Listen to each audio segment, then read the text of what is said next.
Star Tamil செய்திகள். முதலில் தலைப்புச் செய்திகள்.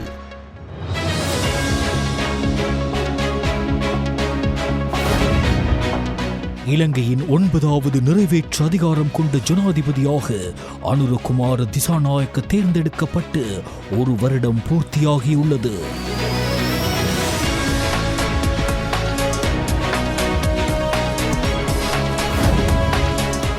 எதிர்வரும் 27 தொடக்கம் 30 வரை ஜப்பானுக்கு உத்தியோகபூர்வ விஜயம் ஒன்றை ஜனாதிபதி அனுரகுமார திசாநாயக்க மேற்கொள்ள உள்ளார்.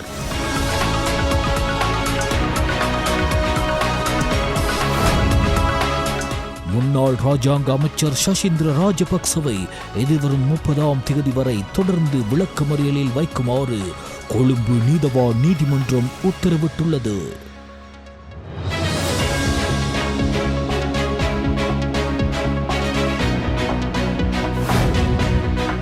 தற்போதைய அரசாங்கம் மிகவும் திட்டமிட்ட வகையில் இந்நாட்டில் ஒரு கட்சி மட்டுமே அரசாங்கத்தை அமைத்து ஆட்சியை நடத்தும் எண்ண கருவை முன்னெடுத்து வருவதாக எதிர்க்கட்சி தலைவர் சஜித் பிரேமதாச தெரிவிப்பு.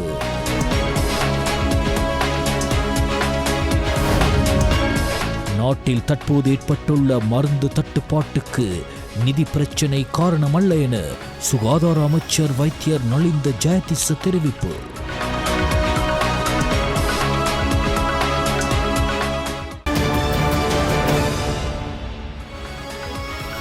உள்நாட்டுச் செய்திகள்.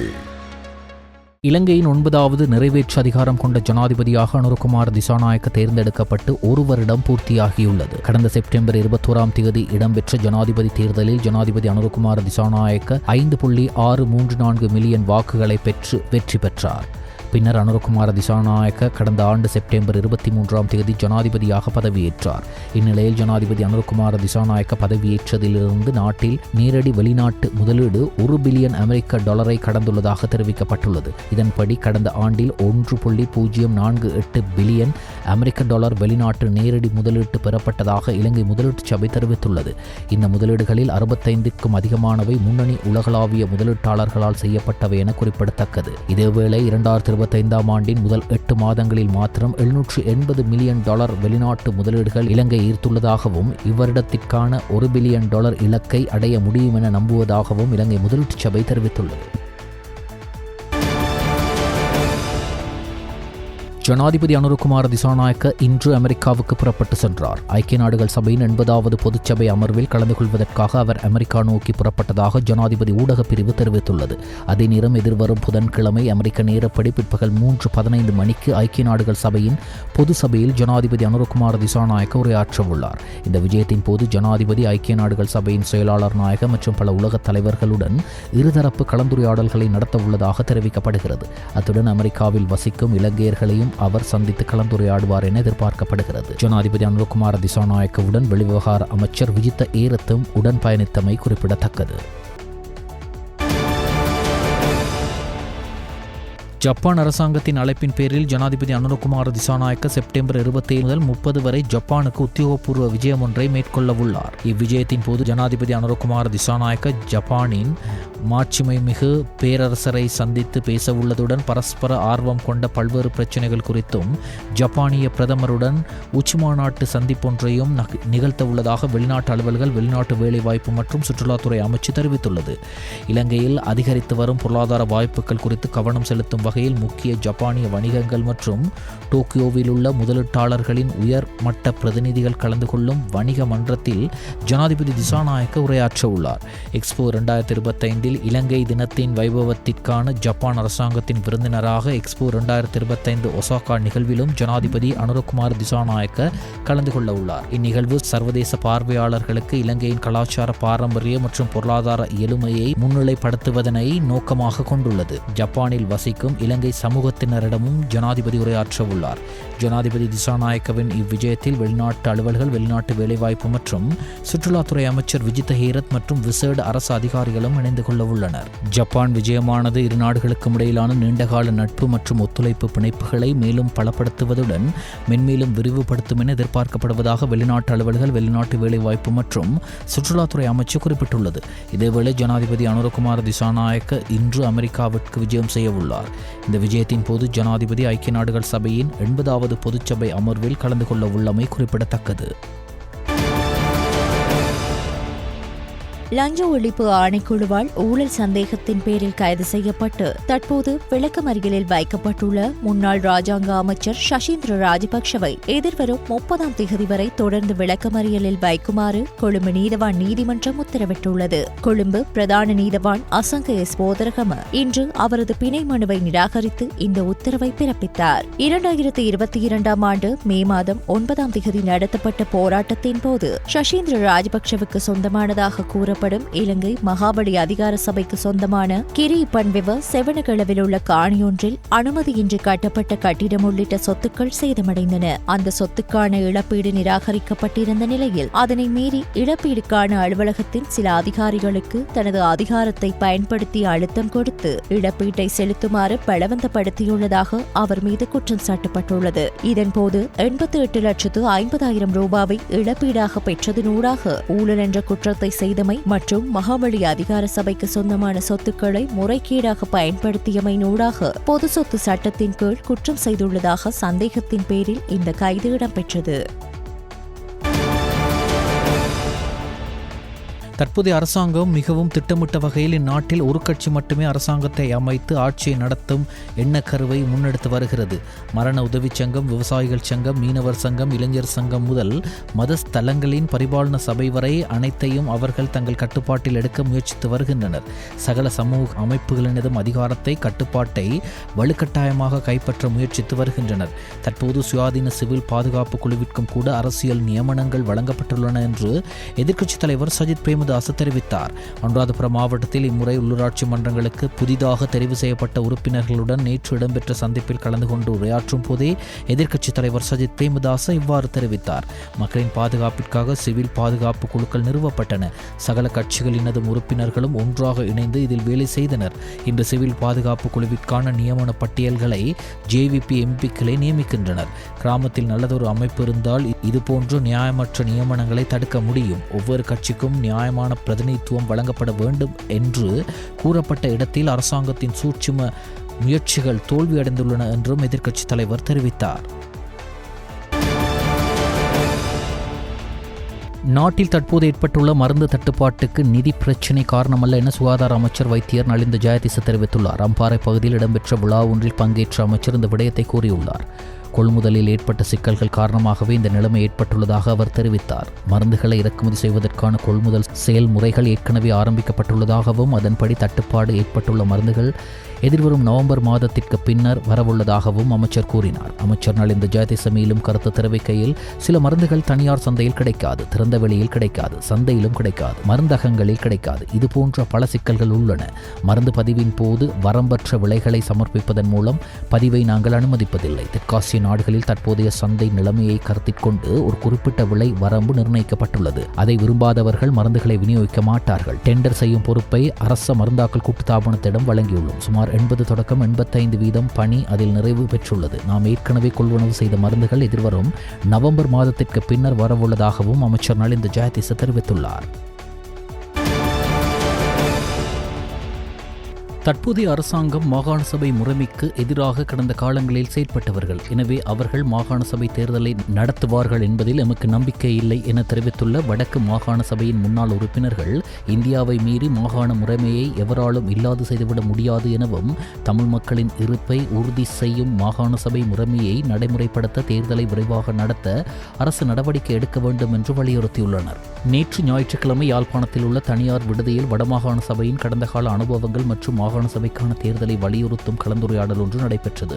இந்த கலந்துரையாடலில் வடமாகாண சபையின் முன்னாள் எதிர்க்கட்சித் தலைவர் எஸ் தவராசா, அமைச்சர்களான குருகுல ராஜா, கலாநிதி சர்வேஸ்வரன், உறுப்பினர்களான சபா குகதாஸ், கேசவன் சயந்தன், கஜதீபன், ஆர்னால்ட், சுகீர்தன், தவநாதன், கமலேந்திரன் ஆகியோர் கலந்து கொண்டனர்.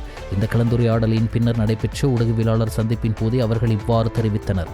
இந்த ஊடகவியலாளர் சந்திப்பின் போது இமானுவேல் ஆர்னால்ட் தெரிவிக்கையில், வடக்கு மாகாண சபையில் நடைபெற்ற கடந்த கால செயற்பாடுகள் சம்பந்தமாக ஆராயும் சந்திப்பு ஆக்கப்பூர்வமானதாக இருந்தது. இதன்போது முக்கிய விடயங்கள் மாகாண சபைகளுக்கான தேர்தல் தொடர்ந்தும் காலதாமதப்படுத்துவது தொடர்பில் அவதானம் செலுத்தப்பட்டது. இதன்போது முக்கிய விடயமாக மாகாண சபைகளுக்கான தேர்தல் தொடர்ந்தும் காலதாமதமாக்கப்படுவது தொடர்பில் அவதானம் செலுத்தப்பட்டது. அத்துடன் மாகாண சபையை வினைத்திறனுடன் கொண்டு செல்வதற்கான ஏது நிலைகள் குறித்து அனைத்து கட்சிகளும் ஒருமித்த நிலையில் கருத்துக்களை வெளிப்படுத்தியிருந்தன என்றும் தெரிவித்தார். சம்பத் மணம்பேரியால் புதைக்கப்பட்டதாக சந்தேகிக்கப்படும் 2 தங்க நிற மேகசின்கள், ஒரு 9 மில்லிமீட்டர் பிஸ்டல், ஒரு கைக்குண்டு மற்றும் 115 T56 ரக தோட்டாக்கள் ஆகியவை மித்தனிய பகுதியில் உள்ள ஒரு காணியில் கண்டுபிடிக்கப்பட்டுள்ளன. பெக்கோ சமன் மற்றும் சம்பத் மணம்பேரியிடம் நடத்தப்பட்ட விசாரணைகளின் போது தெரியவந்த தகவல்களின்படி இந்த துப்பாக்கிகள் மற்றும் தோட்டாக்கள் மீட்கப்பட்டுள்ளன. பெக்கோ சமன் இந்த துப்பாக்கிகள் மற்றும் தோட்டாக்களை 2 மாதங்களுக்கு முன்பு சம்பத் மணம்பேரியிடம் கொடுத்ததாக, அவை அவரது நெருங்கிய ஒருவரின் வீட்டில் புதைக்கப்பட்டதாகவும் கூறப்படுகிறது.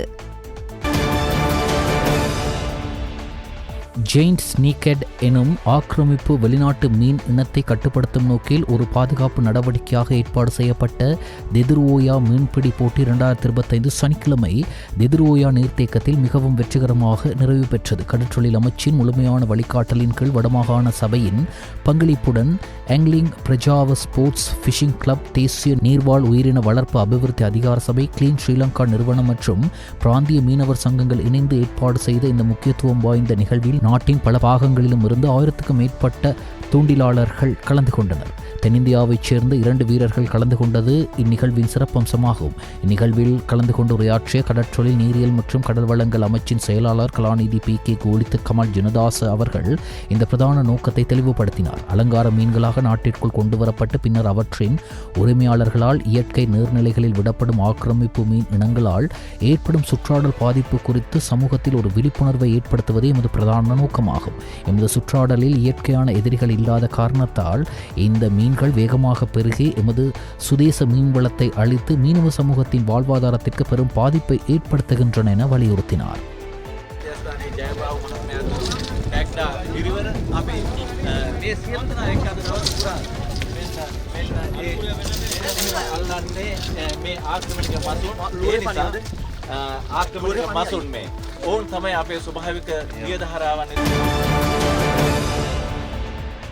மட்டக்களப்பு கல்முனை பிரதான வீதியில் காத்தான்குடி பிரதேசத்தில் நேற்று அதிகாலை இடம்பெற்ற பாரிய விபத்து சம்பவத்தில் 3 படுகாயமடைந்த நிலையில் மட்டக்களப்பு போதனா வைத்தியசாலையில் அனுமதிக்கப்பட்டுள்ளதாக காத்தான்குடி போலீசார் தெரிவித்தனர். அதிகாலை 4 மணி அளவில் கொழும்பிலிருந்து கல்முனை நோக்கி வந்து கொண்டிருந்த லாரி ஒன்று காத்தான்குடி பிரதான வீதியில் நிறுத்தப்பட்டிருந்த அதே நேரம் கொழும்பிலிருந்து அக்கரைப்பற்றி நோக்கி வந்து கொண்டிருந்த சொகுசு பஸ் ஒன்று குறித்த லாரியின் பின்னால் மோதியதன் காரணமாக பாரிய விபத்து சம்பவம் ஏற்பட்டுள்ளது. குறித்த சம்பவத்தை தொடர்ந்து பிரதான வீதியில் வந்து கொண்டிருந்த முச்சக்கர வண்டி பஸ் மீது மோதியுள்ளது. இதனால் பஸ்ஸில் நடத்துனர் படுகாயமடைந்தார்.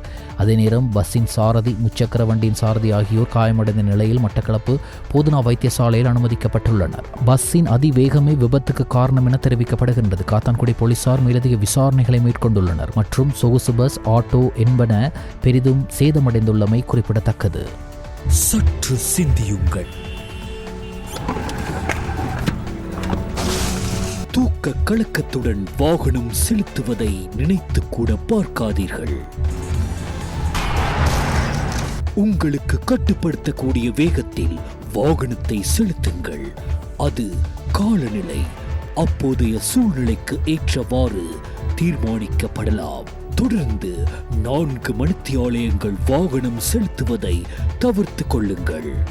ஒரு இடத்தில் நிறுத்தி ஓய்வு எடுத்த பின் மீண்டும் உங்கள் பயணத்தை தொடருங்கள். முன்பக்கம் தெளிவில்லாமல் இருந்தால் முந்தி செல்வதை தவிர்த்து கொள்ளுங்கள். இது விபத்தை தடுப்பதற்கான நேரம். சீதுல்பவ கிரிந்த வீதியில் நேற்று காலை யாத்திரைகளை ஏற்றி சென்ற தனியார் பேருந்தின் மீது யானை ஒன்று தாக்குதல் நடத்தியுள்ளது. இந்த யானை தாக்குதலால் பேருந்து சேதமடைந்ததாகவும் ஆனால் யாருக்கும் காயம் ஏற்படவில்லை என்றும் தெரிவிக்கப்படுகிறது. விபத்து ஏற்பட்டவுடன் ஓட்டுநர் உடனடியாக நடவடிக்கை எடுத்து பேருந்தை முன்னோக்கி செலுத்தியதால் பெரும் விபத்து தவிர்க்கப்பட்டுள்ளது. இந்த விபத்தில் யானை பேருந்தை தாக்குவதை பேருந்திற்குள் இருந்த ஒருவரின் கையடக்க தொலைபேசி கேமராவில் பதிவாகியுள்ளது குறிப்பிடத்தக்கது.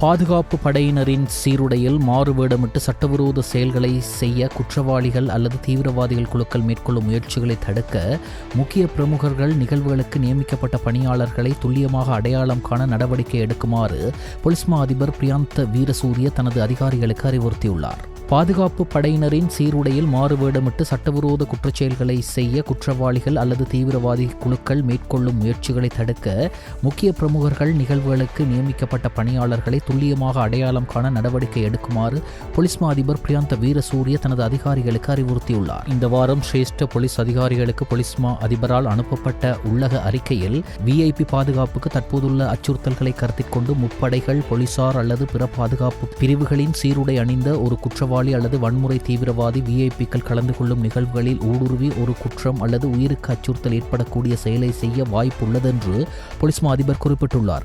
எனவே ஜனாதிபதி, பிரதமர் மற்றும் அமைச்சர்கள் உள்ளிட்ட முக்கிய பிரமுகர்கள் கலந்து கொள்ளும் நிகழ்வுகளில் பாதுகாப்பு மற்றும் போக்குவரத்து கட்டுப்பாடு போன்ற அத்தியாவசிய கடமைகளுக்கு அவர்கள் நியமிக்கப்படும் போது பாதுகாப்பு படை சீருடையில் இருப்பவர்களை துல்லியமாக அடையாளம் காண நடவடிக்கை எடுப்பது அவசியம் என்று அந்த சுற்றறிக்கை வலியுறுத்தியுள்ளது.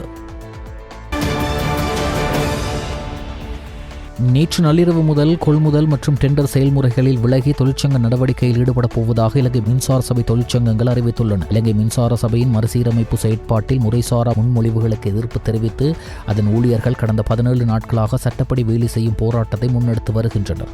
தொழிற்சங்க நடவடிக்கையை மேலும் தீவிரப்படுத்தும் வகையில் நேற்று நள்ளிரவு முதல் மற்றும் டெண்டர் செயல்முறைகளிலிருந்து விலக உள்ளதாக இலங்கை மின்சார சபை தொழிற்சங்கங்கள் அறிவித்துள்ளன. இலங்கை மின்சார சபையின் மறுசீரமைப்பு செயற்பாட்டில் முறைசாரா முன்மொழிவுகள் ஊழியர்கள் பெரும் சிரமத்தை ஏற்படுத்தும் சட்டவிரோத நடவடிக்கைகள், நிலுவையில் உள்ள ஊக்கத்தொகையை வழங்குதல் மற்றும் உரிய பதவி உயர்வுகளை வழங்குதல் உள்ளிட்ட 16 கோரிக்கைகளை அடிப்படையாக கொண்டு அவர்கள் இந்த தொழிற்சங்க போராட்டத்தை முன்னெடுத்து வருகின்றமை குறிப்பிடத்தக்கது. மின்சார விநியோகம் தொடர்பான அனைத்து சேவைகளையும் அத்தியாவசிய சேவைகளாக பிரகடனப்படுத்தி ஜனாதிபதியின் கட்டளைக்கு அமைய அதிவிசேட வர்த்தமானி அறிவித்தல் வெளியிடப்பட்டுள்ளது. 1979 ஆண்டு 61ஆம் இலக்க அத்தியாவசிய பொது சேவைகள் சட்டத்தின் பிரிவு 2 கீழ் ஜனாதிபதிக்கு வழங்கப்பட்டுள்ள அதிகாரங்களின்படி ஜனாதிபதி அனுரகுமார திசாநாயக்க நேற்று அதில் கையெழுத்திட்டுள்ளார். சாதாரண பொது வாழ்க்கையை பராமரிப்பது அவசியம் என்பதையும் அந்த சேவைகளுக்கு இடையூறு அல்லது தடை ஏற்படக்கூடும் என்பதையும் கருத்தில் கொண்டு இந்த வர்த்தமானி அறிவித்தல் வெளியிடப்பட்டுள்ளது. இலங்கை மின்சார சபை தொழிற்சங்கங்கள் தொழிற்சங்க நடவடிக்கையில் ஈடுபட்டு வரும் நிலையில் இந்த அதிவிசேட வர்த்தமானி அறிவித்தல் வெளியிடப்பட்டுள்ளது. ஹம்பந்தொட்டையில் தங்காலை சீனி மோதிர பகுதியில் புனரமைக்கப்பட்டு வரும் பழைய வீடொன்றிலிருந்து 2 ஆண்களின் சடலங்கள் மீட்கப்பட்டுள்ளதாக தங்காலை போலீசார் தெரிவித்தனர். வீட்டிற்கு அருகில் போலீசாரால் மேற்கொள்ளப்பட்ட சோதனையில் லாரியொன்றிலிருந்து ஐஸ் போதைப் பொருள் அடங்கிய 10 பொதிகள் கைப்பற்றப்பட்டுள்ளன. இந்த வீட்டிலிருந்த மற்றொரு நபர் திடீர் உடல்நலக் குறைவு காரணமாக தங்காலை பொது வைத்தியசாலையில் அனுமதிக்கப்பட்டு பின்னர் உயிரிழந்துள்ளதாக போலீஸ் விசாரணைகளில் தெரியவந்துள்ளது. இது தொடர்பான மேலதிக விசாரணைகளை தங்காலை போலீசார் மேற்கொண்டு வருகின்றனர்.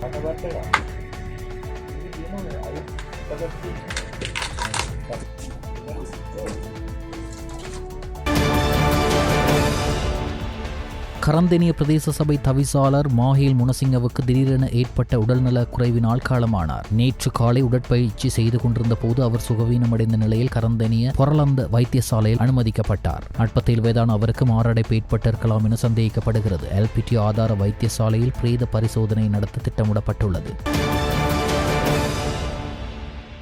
நாவலப்பட்டியிலிருந்து அட்டன் நோக்கி சென்று முச்சக்கர வண்டி ஒன்று திடீரென தீப்பற்றி எரிந்துள்ளது. முச்சக்கர வண்டியில் ஏற்பட்ட தொழில்நுட்ப கோளாறு சரிபார்க்க அதனை செலுத்திய சாரதி சென்ற நிலையிலேயே இந்த தீப்பரவல் ஏற்பட்டுள்ளதாக போலீசார் தெரிவித்தனர். தீயை அணைக்க பிரதேச மக்களும் போலீசாரும் முயற்சிகளை எடுத்த போதிலும் குறித்த முச்சக்கர வண்டி முற்றிலும் தீயில் எரிந்து நாசமாகியுள்ளதாக கூறப்படுகிறது. தீ விபத்து ஏற்பட்ட போது முச்சக்கர வண்டியில் 2 பேர் பயணித்திருந்ததாகவும் எவருக்கும் பாதிப்பு ஏற்படவில்லை என்றும் தெரிவிக்கப்பட்டுள்ளது.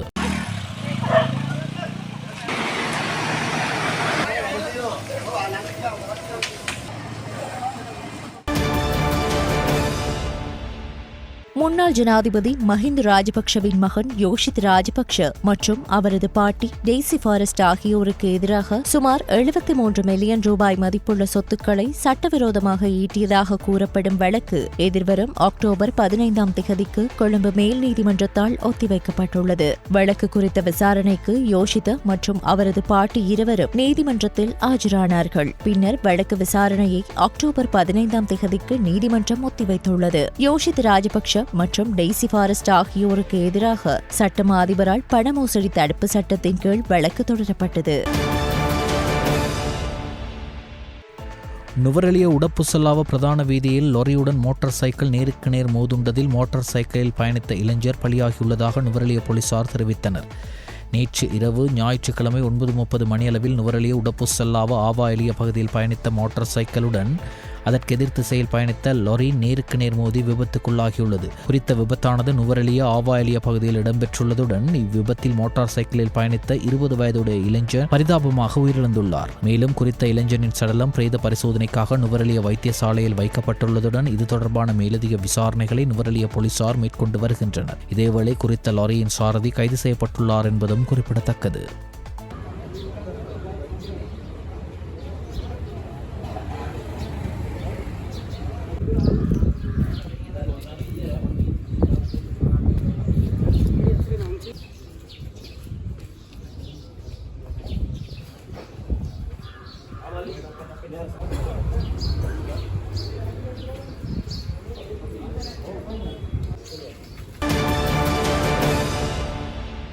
கட்டுநாயக்க சர்வதேச விமான நிலையத்தில் 16 கோடி ரூபாய்க்கும் அதிக பெறுமதியான போதைப் பொருள் மீட்கப்பட்டுள்ளதாக தகவல் வெளியாகியுள்ளது. கட்டுநாயக்க சர்வதேச விமான நிலையத்தின் வருகை முனையத்தில் உள்ள ஆண்கள் கழிப்பறையிலிருந்து குறித்த போதைப் பொருள் மீட்கப்பட்டுள்ளதாக தெரிவிக்கப்பட்டுள்ளது. அதன்படி 16.84 கோடி ரூபாய் மதிப்புள்ள குஷ் மற்றும் அஷீஷ் ரக போதைப் பொருட்கள் அடங்கிய பொதிகள் போலீஸ் போதைப் பொருள் தடுப்பு பணியக அதிகாரிகளால் மீட்கப்பட்டுள்ளன. கழிப்பறை சுத்தம் செய்வதற்கு வருகை தந்த ஒருவர் இந்த பொதிகளை பார்த்து கட்டுநாயக்க விமான நிலையத்தின் சுங்க போதைப் பொருள் கட்டுப்பாட்டு பிரிவின் உள்ளதாக தெரிவிக்கப்பட்டுள்ளது. எல்லப்பகுதியில் 16 பேரின் உயிரை பறித்த பேருந்து விபத்து தொடர்பான விசாரணையை மோட்டார் போக்குவரத்து திணைக்களம் நிறைவு செய்துள்ளது. குறித்த அறிக்கை தயாரிக்கப்பட்டு அடுத்த 2 நாட்களுக்குள் மோட்டார் போக்குவரத்து ஆணையாளர் நாயகத்திடம் ஒப்படைக்க திட்டமிடப்பட்டுள்ளது. தங்கல்ல நகரசபை ஊழியர்கள் மற்றும் அவர்களது குடும்ப உறுப்பினர்களை சுற்றுலாவிற்கு அழைத்துச் சென்ற பேருந்து கடந்த 4ஆம் தேதி இரவு வெள்ளவாய வீதியில் 24வது கிலோமீட்டர் மைல்கல் அருகே பள்ளத்தாக்கில் விழுந்தது. விபத்தில் 16 பேர் உயிரிழந்ததுடன் மேலும் 16 பேர் காயமடைந்தனர். விபத்து குறித்து விசாரிக்க மோட்டார் போக்குவரத்து திணைக்களத்தின் பிரதி ஆணையாளர் நாயகம் தலைமையில் 5 பேர் கொண்ட குழு நியமிக்கப்பட்டது. விபத்து குறித்து விரிவான விசாரணைகளை நடத்தி பின்னர் குழு தனது அறிக்கையை தயாரித்துள்ளதாக குழுவின் பேச்சாளர் ஒருவர் தெரிவித்தார். குறித்த குழு அறிக்கையின்படி விபத்தில் சிக்கிய பேருந்து முறையாக பராமரிக்கப்படவில்லை என்றும் பிரேக்கிங் அமைப்பில் குறைபாடுகள் இருந்தன என்றும் தெரிய வந்துள்ளது. மேலும் சம்பந்தப்பட்ட பகுதியில் வீதி குறித்த சரியான அறிவு இல்லாமல் பேருந்தின் சாரதி செயற்பட்டதாக விசாரணையில் தெரிய வந்துள்ளதாகவும் குறிப்பிடப்பட்டுள்ளது. இதற்கிடையில் விபத்து நடந்த நேரத்தில் பேருந்துக்கு முன்னால் வந்த சொகுசு காரின் கேமரா தரவு பதிவு எதுவும் இல்லை என்று போலீசார் கூறுகின்றனர். இது தொடர்பாக காரின் நிறுவனத்திடமிருந்து அறிக்கை கோரப்பட்டதாகவும் அந்த அறிக்கையின்படி சர்ச்சைக்குள்ளான காரின் கேமரா அமைப்பில் எந்த தரவும் சேமிக்கப்படவில்லை என்பதும் உறுதிப்படுத்தப்பட்டுள்ளதாகவும் எல்ல போலீஸ் நிலையத்தின் பேச்சாளர் ஒருவர் தெரிவித்தார். தடுப்பு காவலில் வைக்கப்பட்டுள்ள ஒழுங்கமைக்கப்பட்ட குற்றக்குழுவை சேர்ந்த கெஹல் பத்ரபத்மி மற்றும் பெக்கோ சமன் ஆகியோரிடம் நடந்து வரும் விசாரணைகள் தொடர்பாக போலீசார் நீண்ட நேரம் விசாரித்தனர். சந்தேக நபர்கள் மேல் மாகாண வடக்கு குற்றப்பிரிவுக்கு அழைத்து செல்லப்பட்டு 4 மணி நேரத்திற்கும் மேலாக விசாரிக்கப்பட்டதாக குற்றப்புலனாய்வு திணைக்களம் தெரிவித்துள்ளது. இதற்கிடையில் போலீஸ் போதைப்பொருள் தடுப்பு பிரிவின் காவலில் உள்ள சம்பத் மணம்பேரி மித்தனியவில் உள்ள அவருக்கு சொந்தமான நிலத்தில் புதைக்கப்பட்ட ஐஸ் போதைப்பொருள் தயாரிப்பதற்கு ரசாயனங்கள் கண்டுபிடிக்கப்பட்டது தொடர்பாக விசாரிக்க மேல் மாகாண வடக்கு குற்றப்பிரிவுக்கு அழைத்து வரப்பட்டார். போலீஸ் மா அதிபரின் சிறப்பு அனுமதியின் கீழ் சந்தேக நபர்களிடம் விசாரணை நடத்தப்பட்டு வருவதாக போலீசார் தெரிவித்தனர். இஸ்ரேலில் விசா இல்லாமல் வசிக்கும் இலங்கையர்களுக்கு விசா பெறுவதற்கான விசேட கலந்துரையாடல் ஒன்று இடம்பெற்றதாக இஸ்ரேலுக்கான இலங்கை தூதுவர் நிமல் பண்டார தெரிவித்துள்ளார். இரு நாடுகளுக்கும் இடையே பாராளுமன்ற மட்டத்தில் ஒத்துழைப்பை வளர்ப்பதற்காக இஸ்ரேல் பாராளுமன்றத்தில் நிறுவப்பட்ட பாராளுமன்ற நட்புறவு சங்கத்தின் வருடாந்திர கூட்டத்தில் இந்த விடயம் தொடர்பில் கலந்துரையாடப்பட்டது. இலங்கையர்களுடன் பிற நாட்டினரும் விசா இல்லாமல் இருப்பதால் இந்த விடயத்தை இஸ்ரேல் பாராளுமன்றத்தின் வெளிநாட்டு தொழிலாளர்கள் தொடர்பான குழுவிடம் முன்வைக்குமாறு கோரப்பட்டுள்ளது. அதன்படி அடுத்த கலந்துரையாடலில் இஸ்ரேல் பாராளுமன்றத்தின் வெளிநாட்டு தொழிலாளர்கள் தொடர்பான குழுவிடம் இந்த விடயத்தை முன்வைக்க எதிர்பார்ப்பதாக நிமல் பண்டார குறிப்பிட்டுள்ளார். இதற்கிடையில் இலங்கை பாராளுமன்ற அதிகாரிகள் இஸ்ரேலில் பெறக்கூடிய பயிற்சி குறித்தும் இந்த கூட்டத்தின் போது கலந்துரையாடப்பட்டது. இந்த சந்திப்பில் இஸ்ரேல் இலங்கை நட்புறவு சங்கத்தின் தலைவர் டாக்டர் செகா மெலெகோ, அந்நாட்டின் வெளியுறவு அமைச்சகத்தின் அதிகாரிகள், பாராளுமன்றத்தின் வெளியுறவு கொள்கை பிரிவின் அதிகாரிகள் மற்றும் இஸ்ரேலில் உள்ள இலங்கை தூதரகத்தின் பிரதி பிரதானி ஹேமந்த் ஏக்கநாயக்க ஆகியோரும் கலந்து கொண்டனர். சட்டவிரோதமான முறையில் கடற்றொழில் நடவடிக்கையில் ஈடுபட்ட 78 உள்ளூர் கடற்றொழிலாளர்கள் கைது செய்யப்பட்டுள்ளனர். கடந்த 2 வாரங்களில் இலங்கை கடற்படையினர் உள்நாட்டு கடற்பகுதியில் நடத்திய தேடுதல் நடவடிக்கையின் போது இவர்கள் கைது செய்யப்பட்டுள்ளதாக கடற்படை பேச்சாளர் தெரிவித்துள்ளார். சட்டவிரோத மீன்பிடி உபகரணங்கள் மற்றும் தடை செய்யப்பட்ட மீன்பிடி வலைகள், வெடிபொருட்கள் உள்ளிட்ட முறைகளை பயன்படுத்தி கடற்றொழில் நடவடிக்கையில் ஈடுபட்ட குற்றச்சாட்டில் அவர்கள் கைது செய்யப்பட்டுள்ளனர். இந்த சந்தேக நபர்கள் திருகோணமலையை சுற்றியுள்ள கடலோர பகுதிகளிலும் காரைதீவு முதல் நிந்தவூர் வரையிலான கடல் பகுதியிலும் நடத்தப்பட்ட விசேட தேடுதல் நடவடிக்கைகளின் போதே கைதாகியுள்ளதாக கடற்படை அறிவித்துள்ளது. நாடளாவிய ரீதியில் குற்றச்செயல்களில் ஈடுபட்ட சந்தேக நபர்களை கைது செய்வதற்காக சிறப்பு நடவடிக்கையில் இதுவரை 714 பேர் கைது செய்யப்பட்டுள்ளனர். அதன்படி நேரடியாக குற்றங்களில் ஈடுபட்ட 19 பேரும், மதுபோதையில் வாகனம் செலுத்திய குற்றச்சாட்டில் 38 பேரும் கைது செய்யப்பட்டுள்ளனர். மலையக பெண்கள் செயற்பாட்டு பணிக்குழு தெரிவு தேர்தல் அக்கரப்பத்தன வெவர்லி தோட்ட பகுதியில் இன்று ஜனநாயக முறையில் இடம்பெற்றது. வெவர்லி தோட்டத்தில் மலையக பெண்கள் செயற்பாட்டு பணிக்குழு முதல்வரை தேர்ந்தெடுப்பதற்கான தேர்தல் இடம்பெற்றது. இத்தேர்தலில் ஆண்கள், பெண்கள், முதியவர்கள் என அனைவரும் பங்கேற்று வாக்களித்தனர். குறித்த தேர்தலில் தேயிலை கொழுந்து சின்னத்தில் தங்கராஜ் யோகலட்சுமியும், வீடு சின்னத்தில் காளிமுத்து தமிழ்ச்செல்வியும், நீரோடை சின்னத்தில் பெரியண்ணன் புஷ்பராணியும், தேயிலை தொழிற்சாலை சின்னத்தில் மருதை பிரசாந்தினியும், மரம் சின்னத்தில் அர்ச்சுனன் மோகனசுந்தரியும் போட்டியிட்டனர். குறித்த தேர்தலில் பதிவு செய்யப்பட்ட வாக்குகள் 200ஆகவும், அளிக்கப்பட்ட வாக்குகள் 193ஆகவும், நிராகரிக்கப்பட்ட வாக்குகள் 10ஆகவும், செல்லுபடியான வாக்குகள் 183ஆகவும் காணப்பட்டன. இத்தேர்தலில் வீடு சின்னத்தில் போட்டியிட்ட காளிமுத்து தமிழ்ச்செல்வி 79 வாக்குகளை பெற்று வெற்றி பெற்றுள்ளதோடு, தேயிலை தொழிற்சாலை சின்னத்தில் போட்டியிட்ட மருதை பிரசாந்தினி 35 வாக்குகளை பெற்று 2ஆம் இடத்தையும், மரம் சின்னத்தில் போட்டியிட்ட அர்ச்சுனன் மோகனசுந்தரி 29 வாக்குகளை பெற்று 3ஆவது இடத்தையும் பெற்றமை குறிப்பிடத்தக்கது.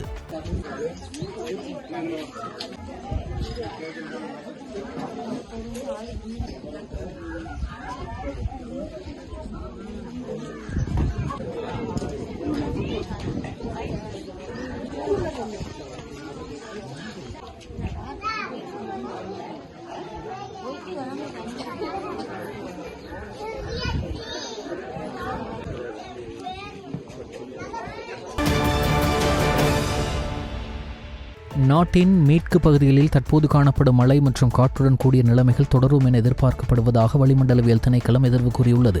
மேல் மற்றும் சப்ரகமோ மாகாணங்களிலும், காலி, மாத்தர, கண்டி மற்றும் நுவரெலியா மாவட்டங்களிலும் அவ்வப்போது மழை பெய்யக்கூடும் என அந்த திணைக்களம் வெளியிட்டுள்ள வானிலை முன்னறிவிப்பில் தெரிவிக்கப்பட்டுள்ளது. வடமேல் மாகாணத்தில் லேசான மழை பெய்யக்கூடும். ஊவா மாகாணத்திலும், அம்பாறு மற்றும் மட்டக்களப்பு மாவட்டங்களிலும் பிற்பகல் 2 மணிக்கு பின்னர் சில இடங்களில் மழை அல்லது இடியுடன் கூடிய மழை பெய்யக்கூடும். மத்திய மலைநாட்டின் மேற்கு சரிவுகளிலும், மத்திய, வடக்கு, வடமத்திய மற்றும் வடமேல் மாகாணங்களிலும், திருகோணமலை மற்றும் அம்பாந்தோட்ட மாவட்டங்களிலும் அவ்வப்போது 30 தொடக்கம் 40 கிலோமீட்டர் வேகத்தில் ஓரளவு பலத்த காற்று வீசக்கூடும். இடியுடன் கூடிய மழையின் போது மின்னல் தாக்கங்களால் மற்றும் தற்காலிக பலத்த காற்று காரணமாக ஏற்படக்கூடிய ஆபத்துக்களை குறைக்க தேவையான நடவடிக்கைகளை எடுக்குமாறு வளிமண்டலவியல் திணைக்களம் பொதுமக்களை அறிவுறுத்தியுள்ளது. வெளிநாட்டு செய்திகள்.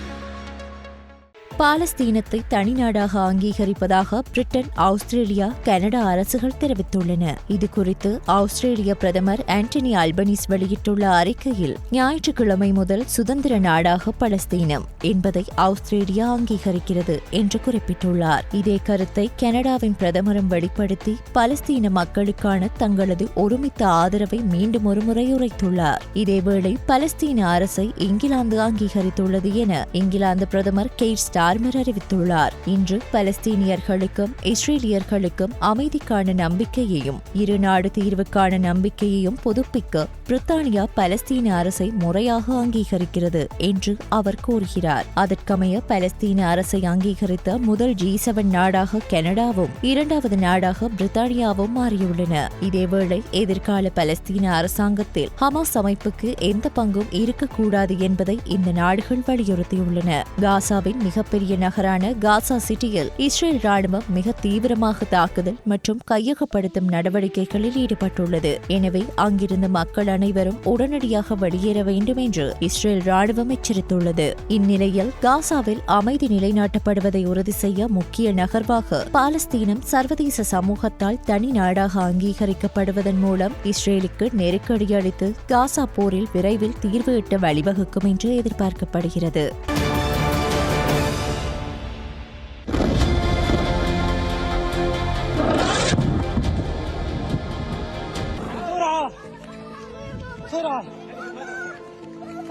இஸ்ரேலுக்கு பிற நாடுகளை ஆக்கிரமிக்க உரிமை இல்லை என்று ஈரானிய ஜனாதிபதி மசூத் பெஷ்மர்கா தெரிவித்துள்ளார். இஸ்ரேலிய பிரதமர் பெஞ்சமின் நெத்தன்யாகுவின் கிரேட்டர் இஸ்ரேல் திட்டத்தை கண்டித்து ஈரானிய ஜனாதிபதி இந்த அறிக்கையை வெளியிட்டுள்ளார். மத்திய கிழக்கில் இஸ்ரேலின் பங்கை ஈரானிய ஜனாதிபதி மசூர் பெஷ்மர்கா விமர்சித்துள்ளதாக தெரிவிக்கப்பட்டுள்ளன. அமெரிக்காவின் நியூ ஹாம்ஷயர் மாநிலத்தில் உள்ள இரவு விடுதியொன்றில் இடம்பெற்ற துப்பாக்கி சூட்டில் ஒருவர் கொல்லப்பட்டுள்ளதோடு மற்றும் பலர் காயமடைந்துள்ளதாக தெரிவிக்கப்பட்டுள்ளது. துப்பாக்கி ஏந்திய ஒருவர் இரவு விடுதிக்குள் நுழைந்து திடீரென கூட்டத்தை நோக்கி துப்பாக்கி சூடு நடத்தியதாக வெளிநாட்டு ஊடகங்கள் செய்தி வெளியிட்டுள்ளன. இதேவேளை துப்பாக்கி சூடு நடத்தியவரை போலீசார் கைது செய்துள்ளதாகவும் தெரிவிக்கப்பட்டுள்ளது.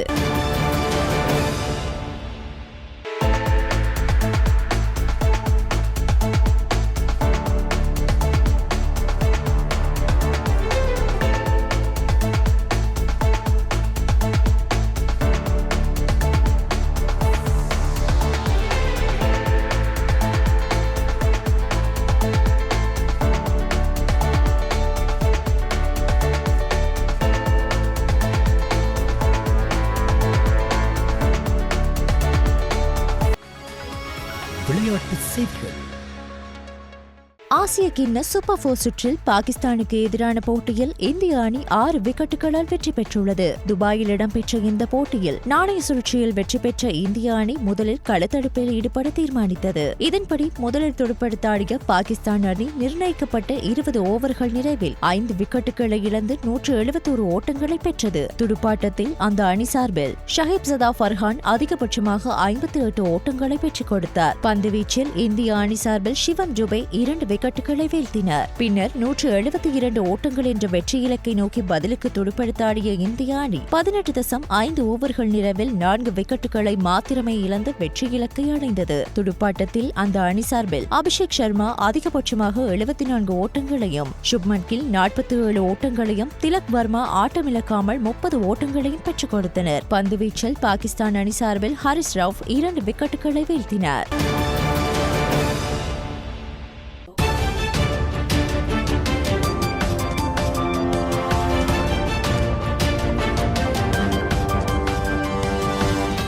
ஸ்டார் தமிழ் செய்திகள் இத்துடன் நிறைவடைகின்றன.